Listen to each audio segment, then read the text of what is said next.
This is the Big O Show. This is the Big O Show.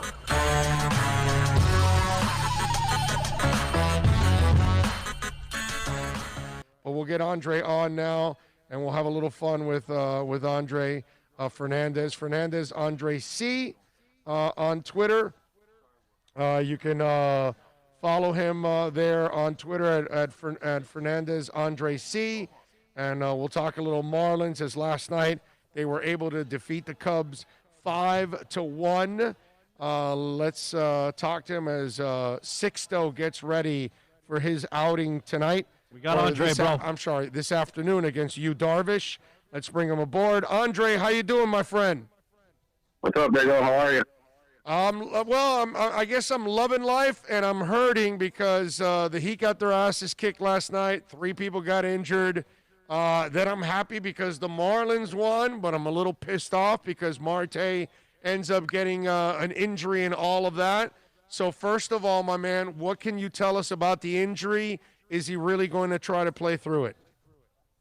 It sounds like he's going to try to play through it, but if they want to, I think they want to kind of avoid probably him going up there and hitting today. I don't know if that means maybe as a pinch runner or just try to get him in for an inning on defense, something, but he'll be around. But it's a shame, man, because he's really been the key pickup for them. And yesterday, again, he had a timely hit for them in that rally they had in the 7th inning.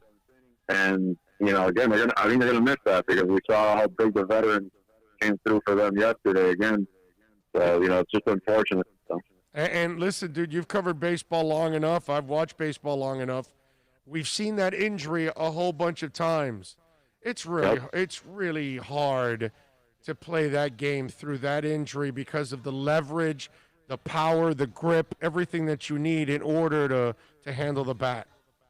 Right. I mean, last year this one was a little worse, but we saw, Brian Anderson got hit on the hand, and that was it. He missed the last month of the season. Couldn't go back up again. And, yeah, I mean, that's your whole thing. It's the leverage, especially the left hand for him, more exposed to the pitcher. And, they've been hitting him a lot this whole season. Even when he was in Arizona, he was getting hit a lot. I think it was like 9 times. It's one of the most – the guys that's been hit the most this season because they kept pitching him inside. But, again, if somehow they can get him back, if they were to get through the series, huge help. But it's going to hurt right now when you need your most veteran bat.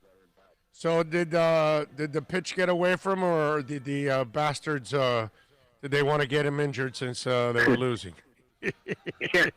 I mean, I think it's just a strategy. I think they try to, kind of like when they, with remember the whole Urania Acuna thing, you got to pitch him inside because another guy's going to kill you at the plate. So it's the same thing with Marte. That's the whole strategy. Let's pitch him up and in, back him off the plate, that sort of thing. But again, untimely, obviously, especially right now when you're trying to close the series out and you're facing another good pitcher today with Yu Darvish. Yeah, no, I'm with you. But before I get to today's stuff, Alcantara last night, he had a terrific outing, but not just that, the maturity level of the way he approached this outing, how much he wanted the responsibility of it, and being so young to respond to it. Because to me, that's the most priceless part about this season right now is that they're actually getting playoff experience. The regular season, they got kind of cheated out of 100 games, and the minors got, cheated out of an entire season. Well, right now, this is the priceless part, that if these guys can perform at a high level in the playoffs, man, come on, that kind of experience you can't buy, dude. Right. No, and funny, Matt even made that joke about, not having the fans there. That's the thing. You kind of wish they'd go through the fire of, the craziness at Wrigley or the craziness at Yankee Stadium in September to really build you up for that kind of thing in the future. But either way, it's games of high importance. It's games where every pitch is being looked at by the opposing team, every bat's being studied, that sort of thing. So, there's no substitute for that. And with him specifically, you didn't see this kind of guy 2 years ago. I don't even think you saw it that much early on last year, but he wants the ball. He's more confident up there. You could just tell him his demeanor, the way he talks about each start. And then he's getting pissed every time they're taking him out now. Like, like seriously pissed. And then Mattingly talked about it this morning. He goes, I want him pissed. I like my pitchers to be pissed at me when I'm going up there to take the ball from him. So you see that's something that if that's really come out of him now and it's something to say, that's going to be huge because this is the guy you're looking at to be your ace, for the next few years. No doubt. Corey Dickerson, dude. I mean, this guy has been just a pro, and I don't know how many times this year I can say he comes up with a big time hit. Yeah. Well, that's the thing. That's why the whole juggling act, even before COVID or before anything for them was, they're still young. A lot of the young prospects aren't ready yet. But how do we make this team at least look like a major league baseball team out there and not lose 105 games again? Well, you get guys like that. You get guys that are veterans with experience. It was Corey's first playoff game, but guess what? It definitely wasn't his first game at Wrigley Field. He's hit well there before. That's huge. That knowing that, going up there and being able to tell guys, hey, attack, Kyle Hendricks this way, or expect him to throw you this, or little things. That's where he comes in. That's where Aguilar comes in. That's where even that's where Starlin comes in. And even if he's on the bench today, he could still point things out. And that's why that's going to be, to me, that's huge value. They don't have a lot of guys with playoff experience on the team compared to other teams, but they do have key guys in key spots there. What's it say, or what should we say about the Marlins front office that they kind of did a nice balancing act this year of development, but yet still trying to win? Because like the Marte move, some people question that move. It's like, well, why are you acquiring this guy? You guys aren't going anywhere. And they're like, no, actually, we are going somewhere. We're trying to win here. I kind of like the attitude of the way they handled, development, but yet at the same time still trying to stay competitive.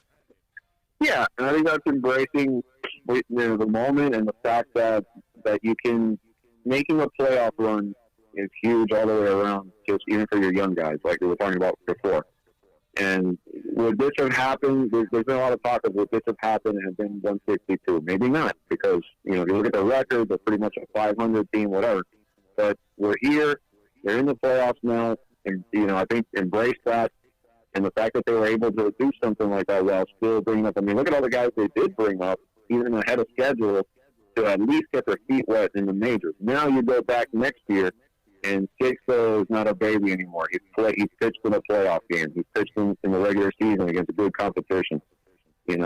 Trevor Rogers, he broke the ice with him too.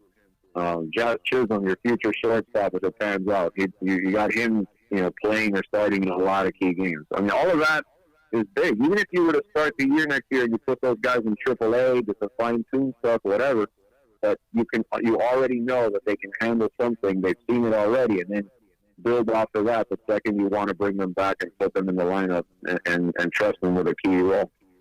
Andre Fernandez, by the way, joining us, and of course you can follow Andre on Twitter at Fernandez Andre C.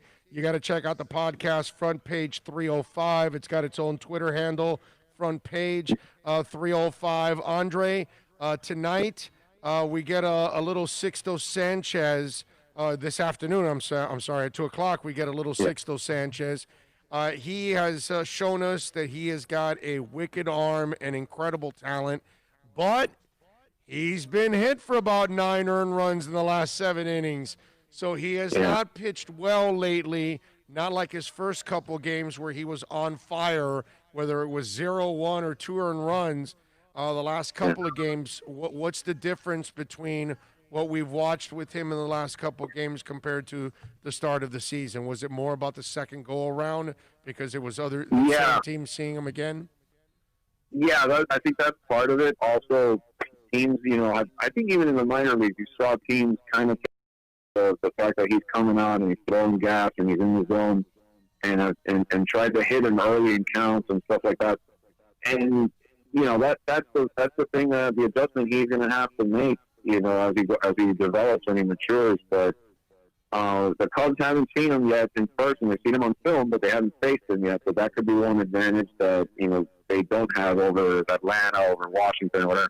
But it was interesting to hear what Don Mattingly said about why he went with him now instead of holding him back for maybe Game 3.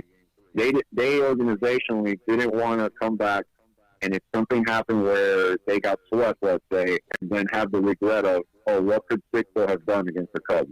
And we never got to see it.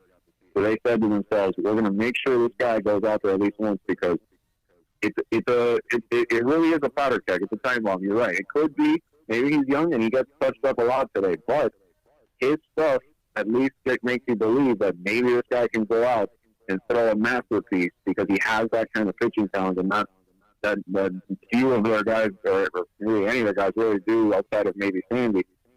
And so do you want to not fire all your best bullets in the series and have that as a regret? No. So I think that's why they rolled the dice and they're saying, let's put this kid out there.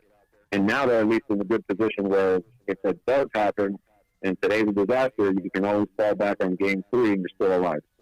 Andre, I'm going to assume that we're, maybe able to see the better side of this whole coronavirus crap by next year when the baseball season is rolling around. I want to assume that too. yeah, I know. Let's just assume, let's hope that that's the case. If that's the case, have they done enough to create buzz for next year? And maybe, because I remember FanFest this year. I thought it was pretty impressive, the crowd that came out to FanFest. But this year now, people have gotten to see more of the young talent. They've gotten to see them, actually get better. And now maybe you end playoffs now. I almost feel like you should start to get a little bit more of a buzz for 2021, barring, of course, the virus allowing us to enjoy it. Right. If everything is at least back to normal or close where it's not because of that, I don't know yet how much of a difference it can make. It'll be interesting to see, considering this is all being done with the backdrop of the Heat in the finals and the Hurricanes being incredible so far, destroying FSU, taking on Clemson, whatever. But I think there's some progress at the very least that's been done, and I think it's going to get even better the deeper they'd be able to go. If they advance around here and knock out the Cubs, and things get more exciting for them, maybe facing the Braves now in round 2, and so on and so on. I think it can only help. It can only make things better. Now again, how much better remains to be seen because, until the other day, even when they were playing pretty well during the season, we're by game 50, game 55, and it still kind of felt like nothing was being said much about them, especially down here. Like it still felt like, everything was overshadowed, obviously, by the Heat. It was overshadowed, like I said, by the Canes. Even the Dolphins winning Thursday night the other day felt like it was talked about more. Right. So that's the challenge. You know what I mean? That's the challenge for them, is to really generate a true buzz that'll bring the people out. Yeah. I got to tell you, if they can add maybe a name or two to that roster to help the young guys out, I think they would end up creating even more buzz for themselves and belief. Because I think in the end, people want to see if they're willing to spend. Because in baseball, you and I know, my brother, if you don't spend, you're not going to win in this game, man. You just got to spend. Well, you got to keep a core. You got to build and I know they're developing their core. But if they can add a free agent or two to help along the way, somebody that can fill in for the next couple of years while the young guys develop, I think that would help a lot in creating that buzz. But there's no doubt they have had to have made some inroads right now. Something. Yeah, no doubt. And names, of course, always help. And I think the Marte move was decent and good for that in terms of, showing something on that regard. And like you said, now we have the prospects are starting to show up and things are good. So they look good in the terms of all the stuff they've been saying so far on that side of it. They also said that once they get to that point, they would spend. And now we get to see, if they meant it. You know what I mean? Like next year is when we get to see that. All right, tell us about Front Page 305, my man. Yeah, it's a podcast. I think we're going on 15 or so episodes now. Manny Navarro, Walter Villa. We're talking a little bit about everything. The Marlins, the Dolphins, the Canes. The Heat, of course. They're with their finals run. Hopefully it's not. Hopefully it didn't end last night in that debacle. Unfortunately, but hopefully still be talking about the Heat as well, and throw in a little Inter Miami once in a while as well. So. And just about anything, talking about our long careers in this business. channel 145 on Sirius XM every Tuesday at noon. You got it. There you go. From page 305, he is Andre Fernandez. Follow him on Twitter, Fernandez Andre C. Andre, as always, my brother, thank you for taking some time. Look forward to doing it again. Definitely. It's always a pleasure, man. Thanks. Take care. Right. Be good, my man. There you go. Andre Fernandez, good stuff as always, man, with him. Always love it. And I hope that people are going to start to support the Marlins a little bit more. For me, look, you all know that I crushed Loria. But I gave Jeter and Sherman the benefit of the doubt. And, we were at Fan Fest this year. We were on board right from the get-go, hoping that things are turning around, and I think they are. I really do. COVID screwed us out of a couple of spring training games, man. I know. We were supposed to, and in regular season as well. But, Yeah. I mean, it, totally undermined. Yeah, it's terrible. It really is.